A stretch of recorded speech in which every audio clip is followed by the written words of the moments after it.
Oh, what's up, y'all?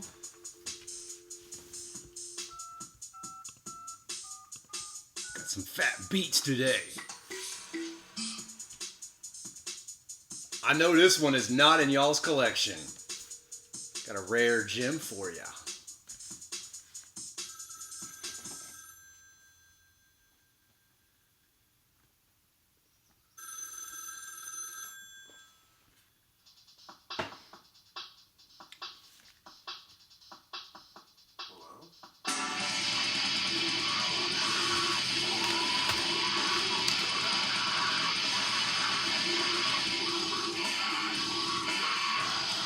Can anybody guess what this is so far?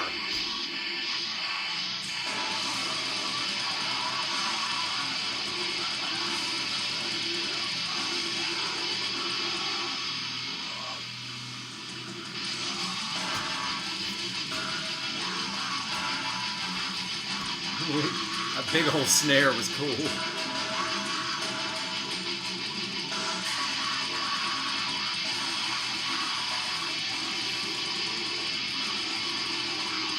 That's pretty cool, huh? What is it? Oh, that is a Lamb of God from their album Sacrament. Yeah, is that what that says? No, I'm sorry, this is As Palaces Burns by Lamb of God. That's not true. That is a total fib. I totally lied to you. This is a poser alert. Somebody has a Lamb of God album. The cool thing about this album, I got it from a radio station.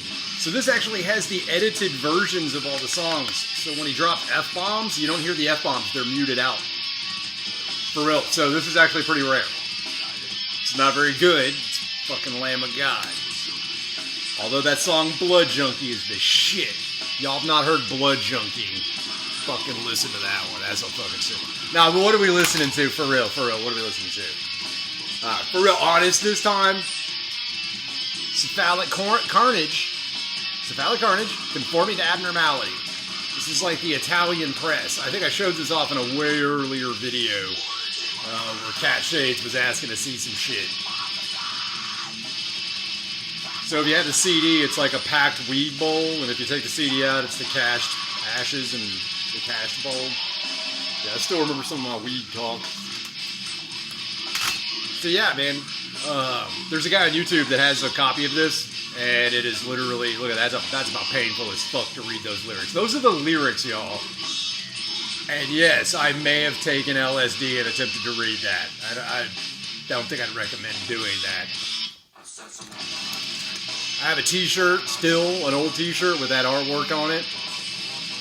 Look, they got that gangsta logo in there. Look at that. It's like that Cephalic Carnage gangsta logo. There's your Cephalic Carnage guys there. Yeah, he's got the ball cap on backwards. He got the jersey. Uh-oh.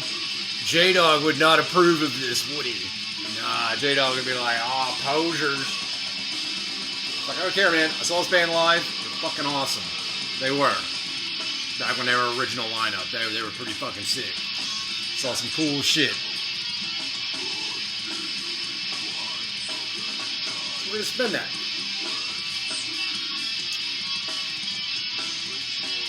Oh,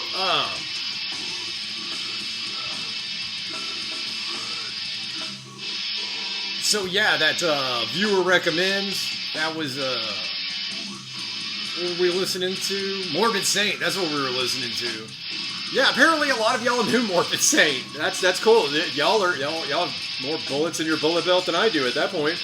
You're talking about old school death thrash. A lot of y'all schooled me.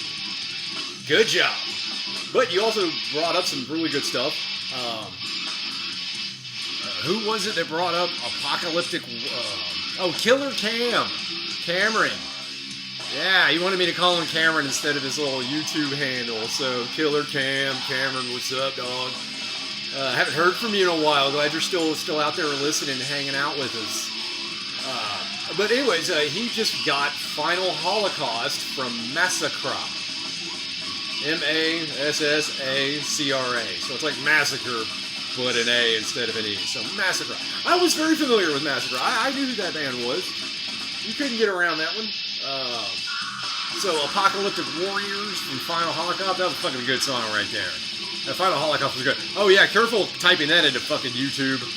This is a Final Holocaust. YouTube's like, their little thing is like, oh, the Holocaust was really bad. The Nazis are bad. And I was like, you get a warning, like, for just typing in that title. So be careful, y'all. That's one of the ones. Like Demolition Hammer is the other one y'all have recommended, and I still have not checked out Demolition Hammer. I have not. I know the name. I don't know anything about it. So thanks for all the Death Thrash recommendations. I need to broaden my metal horizons, I guess. And in metal, there's so much. Oh, this is from Goodfellas. That scene when you want fucko? You want something? Henry Hill beats the shit out of that guy, pistol whips that dude for fucking with his wife. I read that book, the one about Henry Hill, Wise Guys. It's a good movie. It's an alright book. The acting in that movie makes it cooler than the book did. But the book's pretty dark if you're into mob history and stuff like that.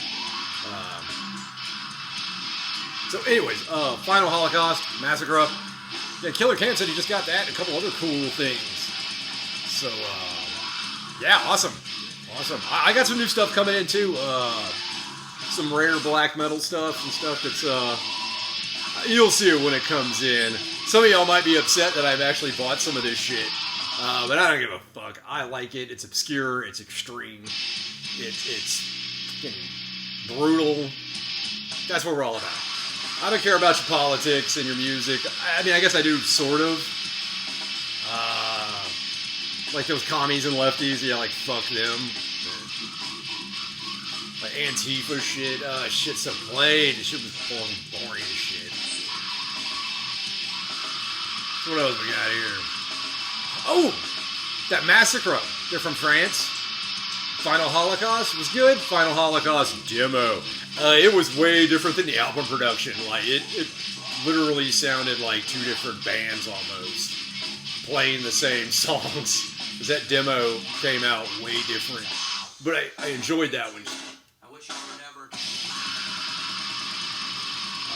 I did enjoy the Final Holocaust demo. Just listen to the Final Holocaust album and then go into the demo and like, what's that sound like? Whoa, that's so different. No, I think I like the album version better, but the demo was good. But the album version just sounded better. Like, I don't know. I like demos and rehearsal tapes and stuff like that, but then sometimes the final product, like, really kicks ass. And for Massacre, yeah, their final product finally, it actually kicked way more ass.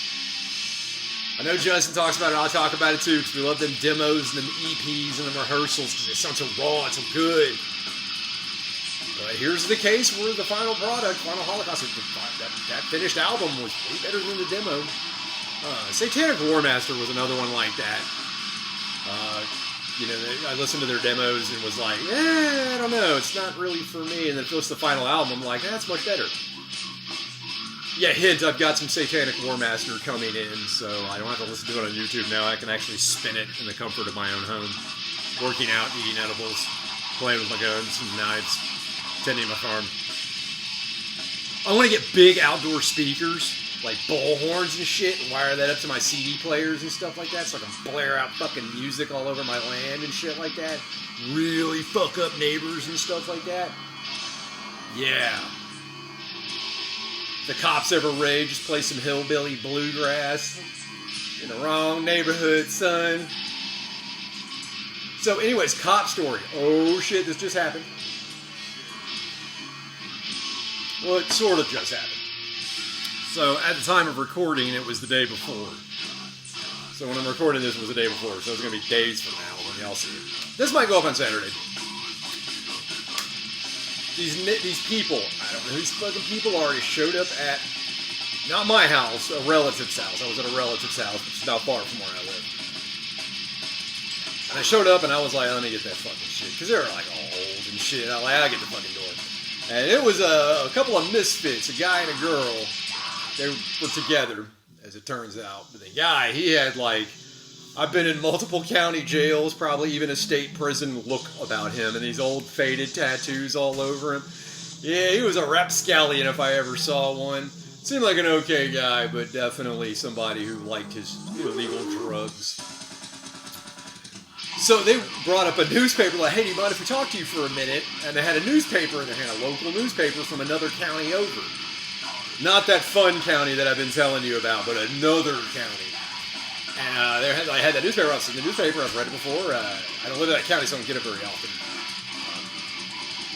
Said they were like, hey, this article, this is what we're talking about here. And I kind of read the article real fast, and it was a guy who'd been picked up by the cops. Apparently, allegedly died in police custody. But then the newspaper said he died at the hospital, and they're like, yeah, it's fucking bullshit. He died in their custody. And they just took him to the hospital. Now, here's just a point aside. I worked in refineries down in Texas, and dudes would die in those refineries, and the ambulance would scoop them up and take them to the hospital where they would be declared dead, so that they didn't die on the company grounds. Yeah, I fucking saw that shit happen. The only time like people died is when there was like an explosion and they're picking up pieces of you. Yeah, I don't like working in refineries, man. One too many explosions. Just said, I'm fucking done with this lifestyle. I don't care how much I make. You can make a ton of fucking money, but you have to risk you being blown up. And I'm telling you guys, you want to be blown up, you don't want to be wounded. I knew a guy who had like no jaw, no lips, fingers were nubs. You're like, I'm so happy to be alive. I'm like, fuck that, kill me. Yeah, if I ever wound up in one of those situations, just fucking kill me. Don't let me live through that. Get acid sprayed all over you, melting off, you get cancer, fuck that. Anyway, so this dude died in police custody. Basically, the woman, that was her brother. So she was with her husband, and they were researching the brother-in-law. And they were like, hey, did you hear about this? This just happened. And it happened like a couple days before. When the giver has given thought to that gift. But when the gift the giver gives grief, then that gift should give the givee regress. I don't know. That's odd. So anyways, this was down the street from my relative's house. And they were like, did you hear about this? And I was like, no, I didn't. Know anything about it? No, I don't. Reading the article, looking at him, talking to him. So apparently the dude's windows were tinted, but they were like tinted too dark. And the cop had probable cause to pull them over. I don't know what happened from there, but apparently this dude got hooked up and charged with some drugs and shit like that. So on and so forth, dude died. So they were researching that, trying to find witnesses, because they're like, they did admit, yeah, the dude probably had drugs on him. Yeah, he probably was doing the drugs, but what the cops were saying and what they know to be true were not adding up. It's another one of those typical stories. I told them about another county, which is further away from me. I got a dear friend that lives in this way far off county. She's multiple generations in that county. I think it goes back into like colonial days or some shit. But the cops in that county, like, you can deal drugs if you pay them. Hey, I'm going to sell some drugs. Here's some money. They'll fucking let you do it. And if you don't pay them, they'll hook you up and take all your shit. They'll keep the money, they'll keep some of the drugs, charge you with a little bit of it in distribution so that you go away for a while. And they'll take whatever drugs they didn't turn in and they'll start slanging that shit. Or find dealers that don't have any stock and will supply them. Yep, that's life in fucking Dixie, man. That is life down in Dixie. And Appalachia, because we're kind of splitting the difference. You know, you hang out around here, you're kind of in Appalachia, but you go a few counties around and you're kind of no longer in it. You're now in just Dixie proper. So, talk about rocking the hard spot, man. Rocking the hard place. So that reminds me of a story I did want to tell. About two fucking thieves I knew back in the day. I told you about Bob and Jim. So not their real names, but Bob and Jim. Jim was the sneaky, super sneaky, awesome thief, and Bob was the guy who did not know how to pick his targets. The good thief couldn't pick his targets. So anyways, I was supposed to be with them this day, but I declined. I think I had either work or prior engagements. I think I was in a band at the time, and I might have been in band rehearsal, so it was like, hey, we're going to go smoke this joint and drive around and shit like that, and go do other hoodlum shit, check out marks and stuff like that. So I was like, nah, man, I got band practice, y'all. So I'll catch y'all next time. So a couple days later, I heard, oh shit, they got pulled over and arrested. And I was like, what the fuck? Well, it took a little while to get the full story. So Bob and Jim, Bob's driving, Jim's in the passenger seat. They're smoking. They got a stash. Bob's driving. He's got the stash. He's got the joint. He gets fucking pulled over. Lights. Now Jim's stoned and chill. You know, he's one of them guys that gets deep in that seat and just kind of zones out. That's how he was. Jim didn't notice. They got pulled over. Didn't see the lights, didn't see it in the mirrors, just stoned and not paying attention. Bob's like, hey man, my oil light came on. I'm going to put a quart of oil in the car and check the oil, top off the oil. Because he had an old car, old beater car, we all did. A lot of old beater vehicles, you had to have fluids and wrenches and shit. Anyways, so I'm going to do that. So I'm going to pull in here, I'm going to pull up in there real fast, you know, and do that. She's like, so I'm going to get out, so I'm going to take my stash. Here, hold my stash, hold the sack for me. He's like, yeah, sure, man. Puts it under his crotch there while I get out and do this. So Bob's sitting there, he's like, let me finish hitting this joint. I'll pass it to you and we'll go do this thing. So he rolls down the window a little bit further. Jim has no idea there is a cop now walking up to the car. That cop sticks his fucking head in there. Bob, like a piece of shit. He's like, officer, I got the joint, but that dude's holding the sack. Threw Jim under the bus, made him take the hit. Made him take the hit for that stash. Cop was like, both of y'all fucking out. Put that joint on the ground, hooked them both up. Now, Bob already had, like, charges coming. Or a warrant or something. So he knew he was doing about 2 weeks. He knew he was going away for at least 2 weeks. And he did. He did every bit of that 2 weeks. So Jim was clean. Wasn't on paper. He was good to go.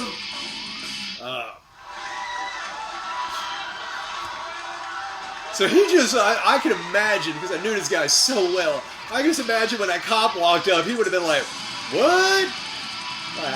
Oh, I got the joint, but he got the sack. It's like, you motherfucker. That cop pulled him out. Yeah, tossed Jim, hooked him up for a half an ounce or some shit. Down in Texas, like a half an ounce. Like, shit, they'll take you to jail for a half an ounce. They'll take you to jail for a quarter of an ounce. They'll take you to jail, fucking make you bond out, fucking set you a court date, really just run you through the fucking coals and shit like that. There's other states I go to, if it's like under 2 ounces, they just take it and cut you a ticket. Oh man, that's fucking hot. But no, Texas back in the day, I say they probably still do it this way. I mean, they catch you with a joint, it's off the fucking jail. Now, when you get done with court, you're probably going to get like a $100 fine, $50 court costs, 8 hours probation, something. The punishment is lax, but they've already fucked you up by sending you to jail, fingerprinting you if you ain't done it yet, you know, making you sit there and get a fucking bondsman and shit, pieces of shit. So anyways, I reconvened with Jim. He told me the story. He eventually got his shit sorted out and was like, Bob threw me into the fucking bus like a piece of shit. That was the end of that little fucking... We had a good thing going for a long time. We had a real good thing going. And it ended that day. None of us trusted Bob anymore. So, we did manage to get together and go visit Bob. He was at the local county jail. We knew where he was staying. He was doing whatever there. By the time we found him, he was already trustee, handing out meals and shit. We just sat with him in the Sally Port in the jail during visitation. The cops let us do it. And we're just, hey man, what's up? Like, oh man, I had to do 2 weeks. I'm sorry, dude. I just didn't want to take another charge. I was already doing 2 weeks. We're just like, bro, we could have helped you. We're basically sitting in the Sally Port in the county jail, telling them, that's it, dude. We're cutting you off, man. I saw him a little while later, about 3 months later or something. He was like, hey, you want to go hang out? Not really. I saw him again years later. He's like, hey, what's up? And I'm like, nothing. He's like, hey, man, can I get your number? And I'm like, nope. Sorry, dude. You fucking ratted. You fucking rolled. You made somebody do your time. You made somebody do your time. It's your time. You should have done it. It's different if somebody wants to take the hit for you. Like, I'll take this one. I've had friends do that. I had another friend way back in the day. That dude took a hit for me, dude. I was like, all right, man, here's some money for your commissary.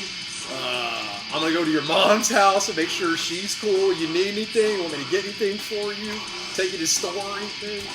Checking on his little baby sister. Like, hey, girl, you tight? You need anything? So when he got out, he knew shit was, you take a hit for me, dude. I'm going to fucking make sure you're taken care of. But when you give somebody else the hit, fuck. That's wrong, dude. Anyways, I'll cut you off for that one. I damn sure did. Fuck that guy. Like I said, this dude did not know how to pick his targets.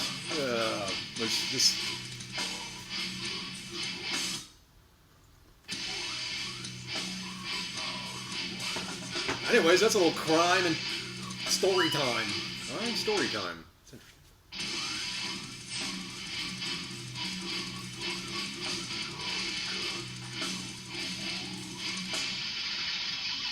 Pick slide.